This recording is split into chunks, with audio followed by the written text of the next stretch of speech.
บ่เห็นอีกแล้วพี่น้องมื้อนี้โอ้ไผน้อมากินเบียร์อยู่นี่พี่น้องน่ะเป็นไดคือบ่เห็นอีกแล้วว่านี่ว่าสิเข้ามาเพิ่นก็บ่อยู่เนาะพี่น้องเนาะเอาดิกระแจล็อกไว้ล็อกกระแจไว้อันนี้เพิ่นก็บ่โจมขึ้นมาเนาะพี่น้องเนาะวางนั่งวางอยู่วางเซาอะนะบ้านพักคาดไว้ซื่อๆกระแจนำบ่ได้อันนั้นได้บ่ได้ว่าไงซะบ่ได้อันล็อกบ่ฮู้ว่าหายตัวไปทางใดพี่น้องเอ้ยเนาะเห็นแต่ขวดเบียร์แล้วนี่ละนาดอยู่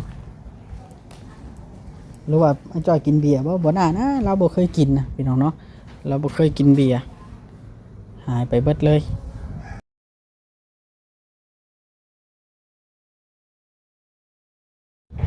เห็นแต่ห้องว่างเปล่าพี่น้องเอ้ยเนาะที่ตัวมามื้อนี้ก็ได้บ่มีคนอยู่เห็นแต่ขวดเบียร์จักขวดเบียร์ไผกินพี่น้องเนาะที่สุดเนี่ยย่านคนข้างห้องเรากินเบียร์บ่จักแล้วพี่น้องเอ้ยนี่นะ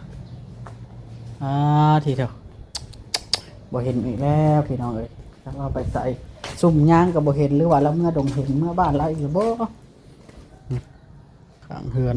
ข้างห้องบ่อยู่อีกแล้วมื้อนี้ก็ได้เอ้าเราไปข้าวเดียวบ่จักพี่น้องน่ะก็ไว้ซื่อ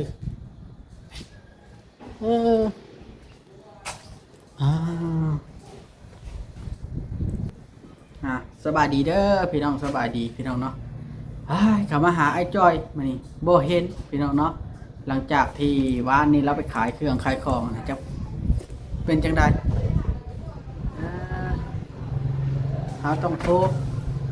รหาแล้วเลยมั้ย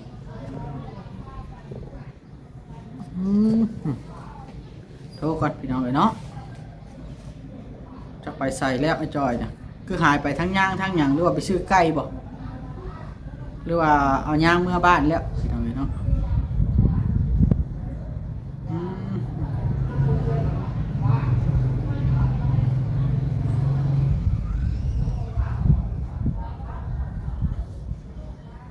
นั่นเด้อ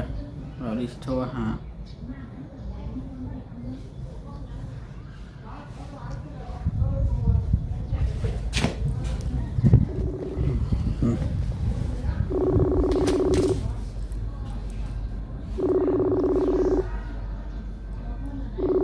ด้านบ่หับ3 บาทพี่น้องเอ้ยเนาะ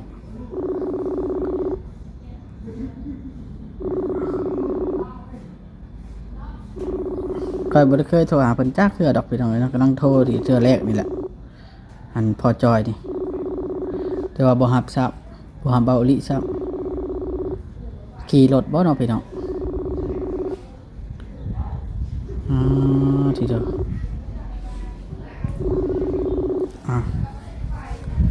หับซับพี่น้องเอ้ยเนาะก็คือแบบว่าเฮาสิเข้ามาอัปเดตเบิ่งพี่น้องเอ้ยเนาะว่าธุรกิจนะมันเป็นตาไปได้ซำใดพี่น้องเนาะเป็นตาได้อยู่บ่เป็นตาไปรอดอยู่บ่หั่นน่ะธุรกิจที่ว่าเขาเจ้าเฮ็ดในตอนนี้หั่นน่ะหรือว่าจังไดหรือว่าพากันลงทุนเท่าไรแบบใดหั่นน่ะ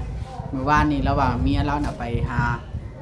งานเฮ็ดเนาะพี่น้องไปหางานเฮ็ดอยู่แถวนี้ว่าจังได๋ผู้ๆแล้วขายขนมพุ่มพวงเนาะจักสิไปฮอดชัยแล้วจักสิแบบใดหั่นน่ะพี่น้องแล้วเปล่าเรียกว่าสิเข้ามาอัปเดตเบิ่งเลยมื้อนี้เพราะว่าวานนี้บ่เจอตัวจักคนเด้วานนี้พี่น้องมื้อนี้จักไปไส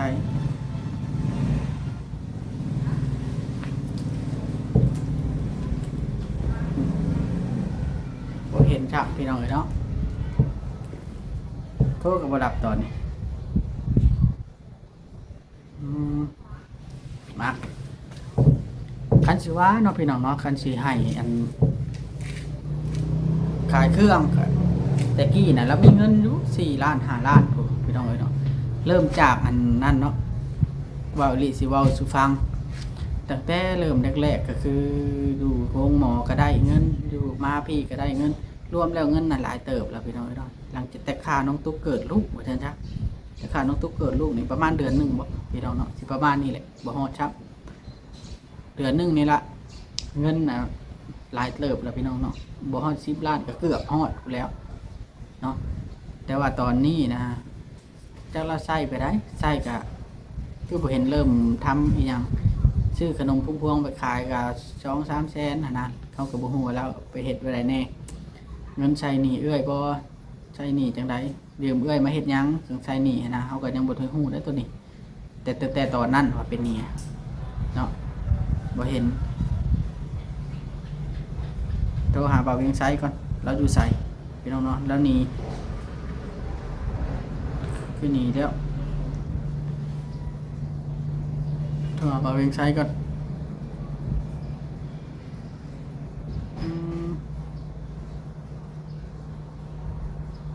บ่ติดโทรหาบ่าวเวียงไสก็ได้บ่าวเวียงไสว่าติดต่อกันได้ทีเดียวหลายได้พี่น้องเนาะ FC เริ่มคอมเมนต์แบบว่าทางที่บ่จักนะบัดนี้บ่จักว่าเพิ่นสิดำรงชีวิตแบบใดเงินก็ทีมงานเอาให้หลายอยู่แต่ว่าบัดสุดท้ายมาแล้วเพิ่นน่ะ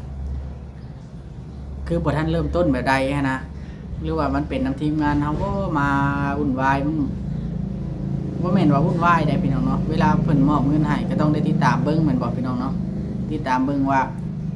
เงินน่ะเอาไปเฮ็ดหยังแน่แล้วก็ต้องมีความชัดเจนว่าซั่นจ้ะเพิ่นอยากเฮ็ดชื่อนั่นนี่ที่แรกเนาะเว้าเพิ่นชื่อไก่ขายเพิ่นก็ไปซื้อย่างชื่อหยังมากอ่ะคือยังบ่ได้เห็นไก่จักโตหั่นนะคือยังบ่ได้แล้วเปลี่ยนมาขายขนมพวงพวกบัดนี้ขายขนมพวงพวกนี่มันบ่ลงทุนหลายปานใดนะพี่น้องมันบ่ต้องลงทุนหลายปานใดดอกขนมพวงพวกนี่สิเบิดอยู่ประมาณ 4-5 แสนนี่แหละก็บ่ฮู้ว่าเพิ่นได้กำไรหรือว่านั่นเท่าใดพี่น้องเอ้ยเนาะ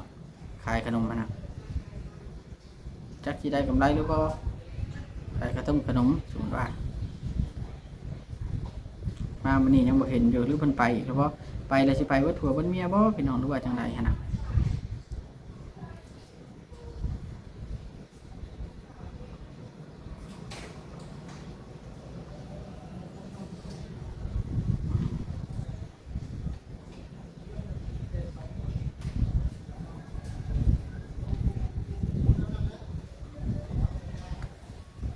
ต่อไปนี่เบาลีย่านถ้าเพิ่นแฮง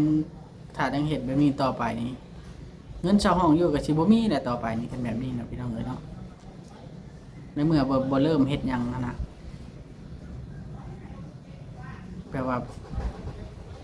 เงินแบบว่าใช้แบบจักเพิ่นใช้จังใดล่ะเนาะจังเบิดไวแท้นะพี่น้องว่าเบาลีสิมาสัมภาษณ์ให้รู้เรื่องนะมื้อนี้แล้วบ่เห็นเพิ่นพี่น้องเนาะห้องเพิ่นล็อกอัดอยู่แต่ว่าคัดไว้แต่บ่ได้ล็อกเพิ่นน่าจะไปแถวนี้บ่หรือว่าจังใดถ้าไปแถวนี้ว่าเฮาเผาอยู่นี่เพิ่นก็น่าจะมาเนาะเฮานั่งเอิงเติบแหละเพิ่นยังบ่มาไก่ก็บ่เห็นพี่น้องเนาะแต่เก้านี่สิมีซุ่มไก่หยังพร้อมเด้นี่นะบางแถวนี้ละระว่าซุ่มไก่บ่เห็นหายตัวไปแล้วพี่น้องเอ้ยเนาะบาดนี้จังใดล่ะพี่น้องเอ้ยเนาะทางเบาลี่สิได้ขอตัวก่อนบาดนี้เนาะบ่อยู่เฮือนอีกแล้วมื้อนี้ก็ได้จักเพิ่นไปใส่ขายเครื่องขายของบ่หรือว่าจังใดไปเบิดผัวเบิดเมียอีกแล้วโอเคพี่น้องเบาลี่สิได้ขอตัวก่อนบาดนี้สบายดีพี่น้อง